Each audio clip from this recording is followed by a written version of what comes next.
अभी टेलीविजन और इंटरनेट पर एक शो और उसके मीम्स काफी छाए हुए हैं। हम बात कर रहे हैं सेट इंडिया पर आने वाले Indian business reality TV show shark tank के बारे में।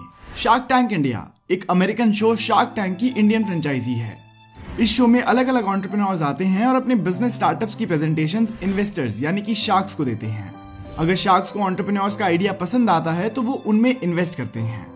इस शो के शार्क्स की अगर बात करें तो इसमें कुल 7 शार्क्स हैं, जो हैं अश्नीर ग्रोवर, अमन गुप्ता, अनुपम मित्तल, गजल अलग, नमिता थापर, पीयूष बंसल और विनीता सिंह।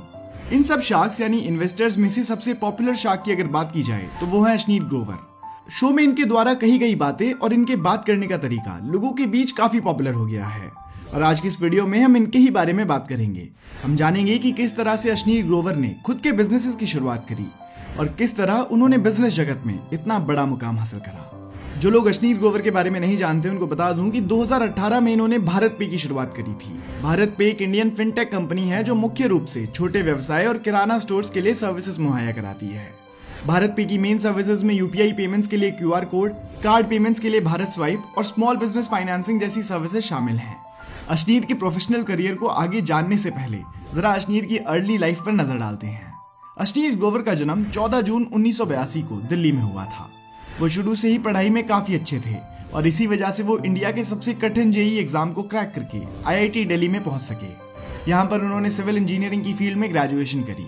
बहुत से लोग शायद ना जानते हों पर अपनी ग्रेजुएशन के दिनों में अश्नीर ग्रोवर एक स्टूडेंट प्रोग्राम के लिए भी सिलेक्ट हुए थे। अश्नीर पढ़ने में कितने तेज थे इस बात का अंदाजा आप इसी बात से लगा सकते हैं कि उनके बैच में 450 स्टूडेंट्स थे, जिसमें से सिर्फ अश्नीर ग्रोवर और 5 और स्टूडेंट्स स्टूडेंट एक्सचेंज प्रोग्राम के लिए सिलेक्ट किए गए थे। 2002 में वो इस प्रोग्राम के तहत फ्रांस के National Institute of Applied Sciences of Lyon में एक्सचेंज स्टूडेंट के रूप में गए थे। वहां पर उनको एम्बेसी ऑफ फ्रांस की तरफ से 6000 यूरोस की स्कॉलरशिप भी मिली थी। आईआईटी दिल्ली से पढ़ने के बाद उन्होंने इंडिया में मैनेजमेंट स्टडीज के मेका कहे जाने वाले इंस्टीट्यूट आईआईएम की अहमदाबाद ब्रांच से एमबीए करी, जहां से उन्होंने बिजनेस की वो सारी स्किल सीखी जो उनको आगे चलकर बिजनेस जगत में काफी काम आने वाली थी। 2006 में एमबीए की डिग्री हासिल करने के बाद अब अश्नीर हाई प्रोफाइल कंपनीज को ज्वाइन करने के लिए एलिजिबल हो गए थे और इसी कारण बड़ी ही सूझबूझ के साथ अपने सभी ऑप्शंस को देखने के बाद उन्होंने 2006 में कोटक इन्वेस्टिंग बैंकिंग को ज्वाइन करा। यहाँ पर अश्नीर ने शुरुआत से ही अपने काम को सबसे ज्यादा प्रायोरिटी दी और आने वाले सालों में वो रैंक्स में ऊपर बढ़ते गए। 7 सालों तक यहाँ काम करने के बाद जब अश्नीर इस कंपनी के वाइस प्रेसिडेंट बन चुके थे तब उन्हें एहसास हुआ कि उनका इस कंपनी में काम पूरा हो चुका है और अब अगर उन्हें अपने प्रोफेशनल करियर में आगे बढ़ना है तो उन्हें अपनी कंपनी बदल लेनी चाहिए और इसी सोच के साथ 2013 में उन्होंने इस कंपनी को छोड़ दिया। इस वक्त तक आते आते अश्नीर ने अपने फाइनेंशियल गोल्स को भी हिट कर लिया था और अब वो फाइनेंशियली काफी स्ट्रांग हो गए थे।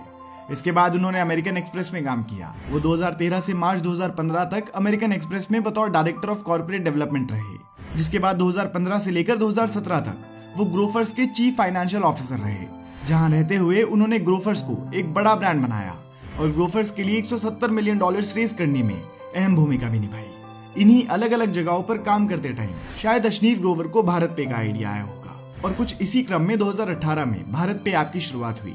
अश्नीर ग्रोवर इसके को फाउंडर थे। इस ऐप को लोगों तक पहुंचाने के लिए 2020 में कई क्रिकेटर्स जैसे रोहित शर्मा, जसप्रीत बुमराह और केएल राहुल को भारत पे का ब्रांड एम्बेसडर बनाया गया, जो कि इनकी कंपनी के लिए काम कर गया और महज कुछ सालों में ही इस ऐप के अकेले प्ले स्टोर पर ही 1 करोड़ से ज्यादा डाउनलोड्स हो चुके हैं।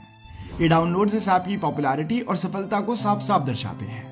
अगस्त 2021 में जहां भारत पे ने सोहेल समीर को सीईओ बना दिया, वहीं अश्नीर ग्रोवर ने बतौर मैनेजिंग डायरेक्टर काम करना शुरू किया। हाल ही में अश्नीर ग्रोवर को एमडी की पोजीशन से हटाने की भी बात चल रही है। इसके पीछे जो वजह बताई गई है वो है कंपनी की फाइनेंशियल इरेगुलरिटीज। हालांकि इस सब की जांच चल रही है पर अश्नीर ग्रोवर ने एमडी की पोजीशन से हटने से मना कर दिया है। अभी वो मार्च तक वॉलंटरी लीव पर हैं। इस दौरान उन्होंने सोहेल समीर को भी कंपनी से हटाने की बात कही है। आज भले ही वो कंट्रोवर्सीज में घिरे हों, पर एक बात जो सबसे ज्यादा जरूरी है वो ये है कि उन्होंने एक बहुत बड़ी कंपनी बनाने में काफी अहम भूमिका निभाई है। उम्मीद करते हैं कि जल्दी ही उनकी ये कंट्रोवर्सीज खत्म हो और वो वापस से अपनी कंपनी को नई ऊंचाइयों तक ले जाएं। तो दोस्तों यही थी कहानी अश्नीर ग्रोवर की। अगर आपको वीडियो पसंद आई हो तो आप इस वीडियो को लाइक करके हमारा मनोबल बढ़ा सकते हैं। धन्यवाद।